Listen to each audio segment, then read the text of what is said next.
let me challenge you with this article. All right, now, John, you jump in anytime here now. This is from Entrepreneur Magazine, a guy by the name of Richard Lorenzen, contributor. And Joe, you always say, "What's his experience? Are they just writers or whatever?" Yeah, I mean, you understand, John. He pulls this stuff from the internet, and he expects for me to agree with it all the time. So you don't have to agree with these guys. You understand? I thought everything that was written on the internet is true. Is that not? That's Hold on, only what Wayne puts on there. I got to write that down. I got to go back to my research lab. Hold on. But this guy actually started his own company 8 years ago when he was a student, it said. So what he did was... He's a businessman, okay. He captured 10 things he wished he'd known when he started, and I don't know, it kind of resonated with me. So I thought these would be pretty good. Number one, if you don't start delegating as soon as your budget allows, you will burn out fast. That is so true. We've talked about that. And the truth is, I don't know that it has anything to do with a budget. I think it is part of your planning at the very beginning before you even get started. You have to assume you cannot do it all, and you've got to put some provisions in place to be able to take care of that. And the number one thing that I find prevents people from getting there is lifestyle creep.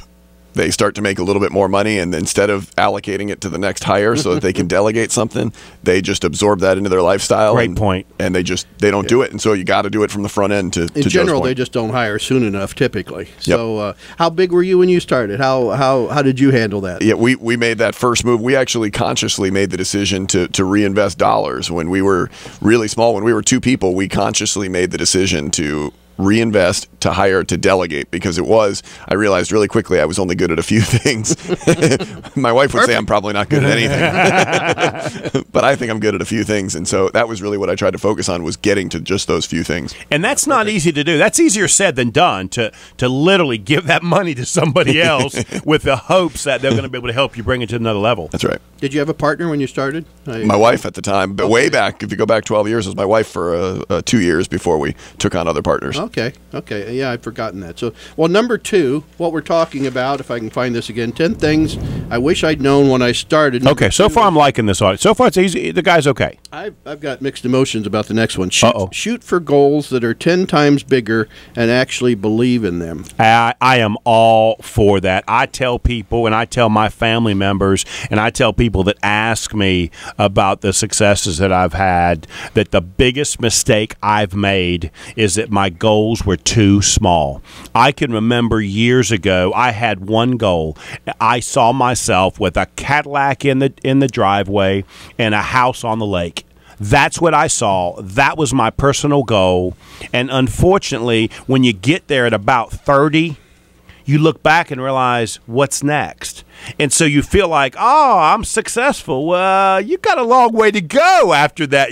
So they're really, but this is hard to do, because for me, keep in mind, small to middle class guy, house on the lake with the Cadillac in the driveway. Hey, man, that's living, right? That does sound like you, Joe. Yeah, well, it is me, right? It is you, as a matter of fact. And the problem is that my goals are too small, and they have always been too small, and it's because I wanted to be able to see myself reaching those goals in a short 3 to 5 year period. And the goals he's talking about are long-term goals, and I encourage people to think bigger than what they really think they can achieve. And then that's why his next statement is, believe you can get them. Mm-hmm. And I absolutely believe with that next thing. That is a great statement. Yeah, and if you don't set those goals that big, you almost miss opportunities, because you're thinking about getting to whatever it is, 500,000 or a million or 10 million, whatever the number is, and you're not thinking even bigger. So the opportunities are going by on the side of the highway, and you're not even seeing them because you're focused on that smaller goal. Yeah, I guess the only mixed emotions I had, I don't disagree with anything you said, other than when someone first starts,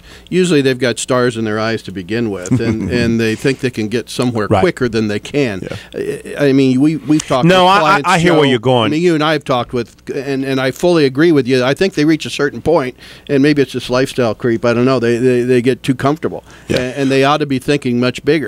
I just got a text from one of my friends who said, I'm the guy who went to Central Piedmont Community College. A Cadillac and a house on the lake sounded pretty good, and he's right. At the time, it really did. I never thought that I could build. I know you too well, Joe. Well, I mean, I never thought that I could build one of the largest closed market environment restaurant concepts in the Southeast. It was actually never my goal. to do that. And so the reality, Wayne, what you're talking about is have some smaller midterm goals, but what he's talking about is set the bar high.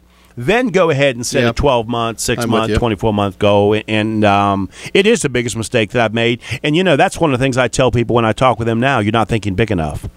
You want to do one more before we take a break? Yep. Okay, this is I'm liking this with John. Number 3, with 10 things I wish I'd known when I started. I love this one. Do the stuff you don't want to do.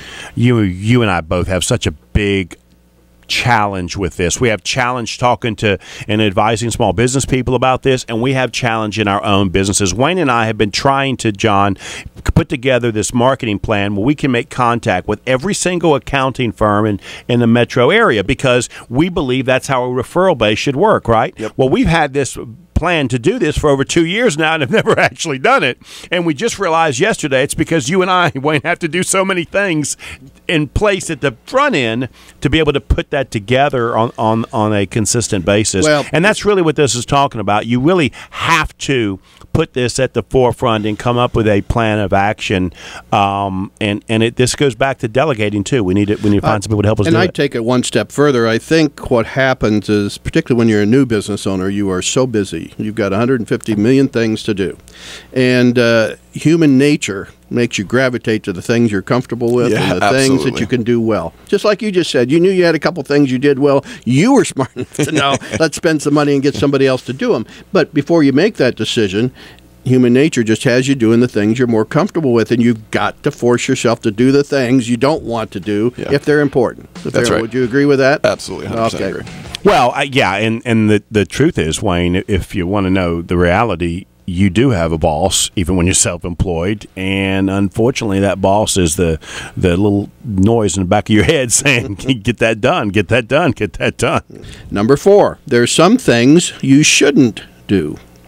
We talked about doing stuff that you don't want to do, and then there's some things you shouldn't do, and I think we've kind of already covered it. But go ahead.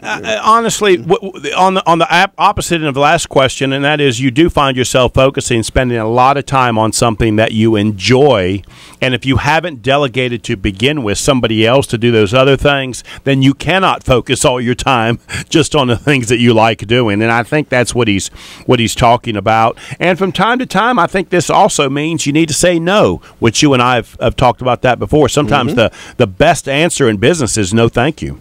Yep. Couldn't agree more. And hey, did you hear that? The smart fella just said he agreed with me. Did you hear that? Well, he wants to come back. I've got to come back. So stop with the bell, man. Yeah, I think the issue is pretty much, hey, we all end up, you got to end up making the coffee, you got to end up running to get your supplies and all this stuff, and eventually you're doing stuff that, you just ought to be focused more on the profit drivers rather than the task.